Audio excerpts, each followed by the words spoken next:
जय श्रीकृष्ण सर्वांना. वसुदेव सुतं देवं कंसचानूरमर्दनं देवकी परमानंदं कृष्णं वंदे जगद्गुरु. आजपासून आपण गीतेतील 700 श्लोकांची साखळी तयार करणार आहोत. गीतेचा पहिला श्लोक सुरू करण्याआधी त्याची पार्श्वभूमी समजून घेणे गरजेचे आहे. भगवंतांनी अर्जुनाला निमित्त करून संपूर्ण जगाला गीतेच्या रूपात महान उपदेश केला आहे. हा उपदेश आपल्याला महाभारत या महान ग्रंथात सापडतो. महाभारत ही केवळ कथा नसून धर्म, अधर्म, न्याय, अन्याय, मानवी स्वभाव आणि जीवनमूल्याचे दर्शन घडवणारा महान ग्रंथ आहे. या महाभारताच्या युद्धप्रसंगी भगवान श्रीकृष्णाने अर्जुनाला जो उपदेश केला तोच श्रीमद भगवद्गीता म्हणून प्रसिद्ध आहे. भगवद्गीतेची सुरुवात ही अर्जुनाच्या प्रश्नाने न होता धृतराष्ट्राच्या प्रश्नाने होते. धृतराष्ट्र अंध असल्यामुळे तो प्रत्यक्ष युद्ध पाहू शकत नाही. त्यामुळे तो त्याचाच सारथी असलेल्या संजयावर अवलंबून असतो. महर्षी व्यासांनी संजयावर कृपा करून त्याला दिव्य दृष्टी प्रदान केलेली असते. त्यामुळे तो कुरुक्षेत्रावर घडणाऱ्या सर्व घटना आणि सैनिकांच्या मनातल्या भावभावनांना जाणू शकत होता. संजय हा सत्याचा साक्षीदार होता. त्यामुळे पुढे जे काही युद्धात घडणार होते ते सर्व साक्षीभावाने संजय धृतराष्ट्राला सांगणार होता.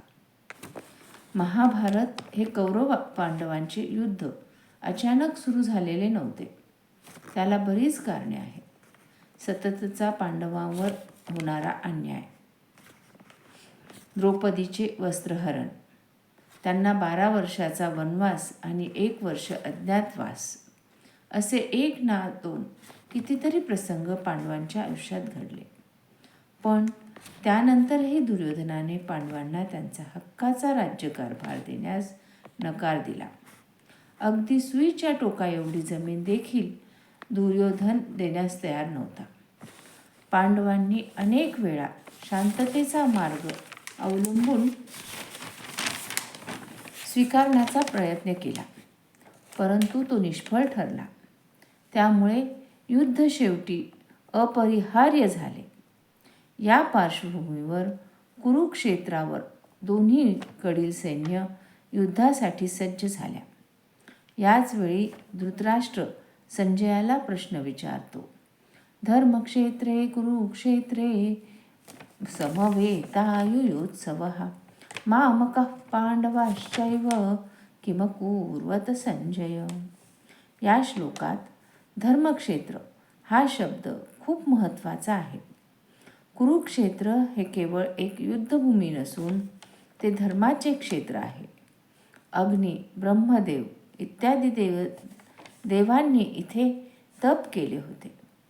राजा कुरूनेही येथे मोठी तपस्या केली होती. म्हणून ती भूमी पवित्र आहे. अशा पवित्र भूमीवर धर्म आणि अधर्म यांच्या युद्धाचा निर्णय होणार होता. म्हणूनच धृतराष्ट्राने ह्या भूमीला धर्मक्षेत्रे असे संबोधले होते. धृतराष्ट्र पुढे मामकाफ हा शब्द वापरतात. यावरून त्यांची आपल्या मुलांवरील ममता आणि पांडवांप्रती पक्षपाती भाव दिसून येतो. खरं तर पांडव देखील त्यांच्या अगदी जवळचे, त्यांच्या ज्येष्ठ बंधूची मुले, पण धृतराष्ट्र त्यांना माझे म्हणत नाही. यावरून धृतराष्ट्राची मानसिकता स्पष्ट होते आणि ते धर्मापेक्षा आपल्या मुलांच्या बाजूने अधिक झुकलेले आहेत असे स्पष्ट होते. इथे धृतराष्ट्राचा प्रश्न केवळ माहिती मिळवण्यासाठी नाही, तर त्यांच्या मनातील भीती आणि अस्वस्थता दिसते. या धर्मक्षेत्र असलेल्या युद्धभूमीवर पांडवांचे काय होईल, आपल्या मुलांचे भविष्य काय असेल यांची त्यांना चिंता वाटते.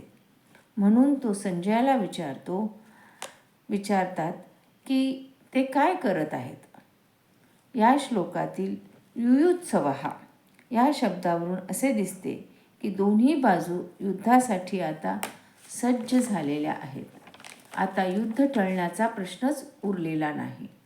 अनेक प्रयत्नानंतरही समेट न झाल्यामुळे युद्ध हा एकमेव पर्याय त्यांच्या पुढे आहे.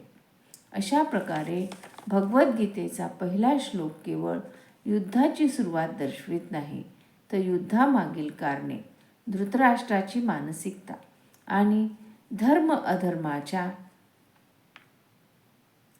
संघर्षाची स्पष्ट पार्श्वभूमी तयार करतो. म्हणूनच हा श्लोक गीतेच्या उपदेशाचा पाया ठरतो.